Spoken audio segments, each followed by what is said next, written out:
नमस्कार, मैं हूं अनुपम और मैं आपको बताऊंगा कहां पर सड़क पर चलते चलते पलट गया ट्रक।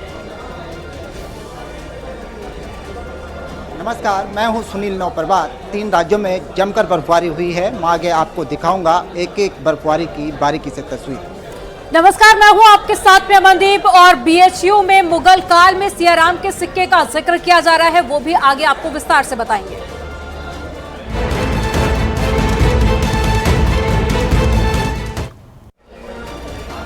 और सबसे पहले यहां पर बड़ी खबर लखनऊ से आ रही है। 3 रोहिंग्या के खिलाफ चार्जशीट यहां पर दायर की गई है। बड़ी खबर यहां पर हम आपको बता रहे हैं इस वक्त की लखनऊ से बड़ी खबर, ब्रेकिंग न्यूज इस वक्त की हम आपको बता रहे हैं। 3 रोहिंग्या के खिलाफ चार्जशीट, ये बड़ी खबर इस वक्त की। एनआईए ने दाखिल की है चार्जशीट। तीनों पर अवैध तरीके से भारत में रहने का आरोप है। अवैध तरीके से पहचान पत्र बनाने का आरोप लगा है। ह्यूमन ट्रैफिकिंग सिंडिकेट से जुड़े हैं ये तीनों। ये बड़ी खबर हम आपको बता रहे हैं।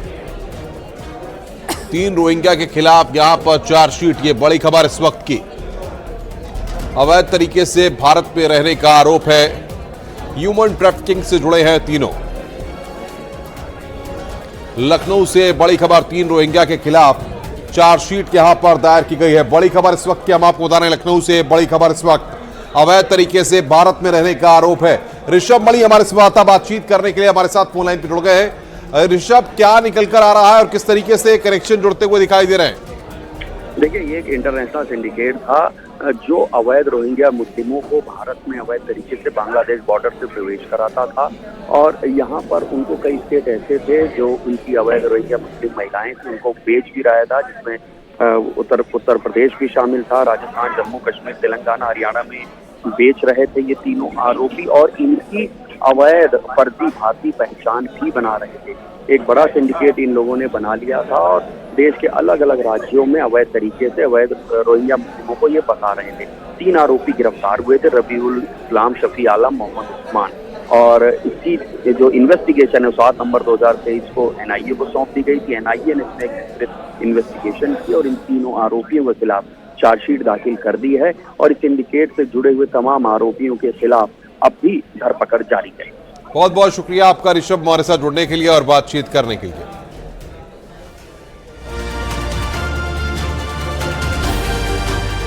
आगे बढ़ते हैं खबर बहराइच से, जहां पर चलते चलते ट्रक पलट गया। सरीमत ये रही कि किसी की जानहानि नहीं हुई है, लेकिन सीसीटीवी में ये तस्वीरें कैद हो गई।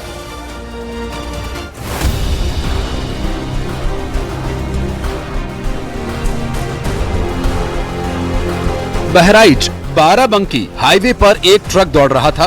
ट्रक में बड़ी मात्रा में गन्ना लदा हुआ था और जैसे ही ट्रक गजाधारपुर बाजार में पहुंचा, उसका टायर फट गया, जिसके बाद ट्रक ड्राइवर ट्रक पर संतुलन नहीं रख सका और थोड़ा सा आगे जाकर ही वो सड़क पर ही जोर से पलट गया। मंजर कितना भयावह रहा होगा, ये हादसा बताने के लिए ही काफी है। जिसके बाद तो मौके पर चीख पुकार मच गई, लोगों में दहशत फैल गई। कहा जा रहा है कि ट्रक जब पलटा तो उसने एक ई रिक्शा और 2 बाइक्स को अपनी चपेट में ले लिया। दोनों ट्रक के नीचे दब गए। गनीमत ये रही कि इनमें कोई सवार नहीं था, लेकिन गन्ना सड़क पर बिखरने के दौरान 2 लोग इसकी चपेट में आ गए और मौके पर भीड़ इकट्ठा हो गई। पुलिस को सूचना दी गई। पुलिस की टीम मौके पर पहुंची और बिना देर किए गन्ने के नीचे दबे लोगों को सकुशल बाहर निकाला गया। स्थानीय लोगों की मदद से गन्ने को हटवाने का काम शुरू किया गया। ट्रक हटाने के लिए क्रेन और जेसीबी मंगाई गई। सड़क पर ट्रक पलटने से ट्रैफिक जाम हो गया। 1 घंटे से ज्यादा समय तक ट्रैफिक जाम रहा, जिससे राहगीरों को भी भारी दिक्कत पेश आई। बड़ी मेहनत के बाद ट्रक और गन्ने को हटा लिया गया, जिसके बाद सड़क खुली और लोगों ने राहत की सांस ली। रास्ते में कई किलोमीटर दूर तक जाम लग गया था, जिसके बाद आवागमन शुरू हो पाया। कहा जा रहा है कि ट्रक में लोडिंग क्षमता से अधिक गन्ना लदा था। मामला फरकपुर थाना क्षेत्र का है। ट्रक गन्ना लेकर चीनी मिल जा रहा था, लेकिन वो दुर्घटना का शिकार हो गया। वहीं गाजियाबाद में दिल्ली मेरठ एक्सप्रेसवे पर भी सड़क दुर्घटना हो गई।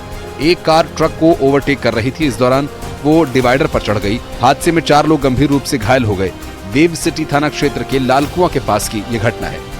Report news 18।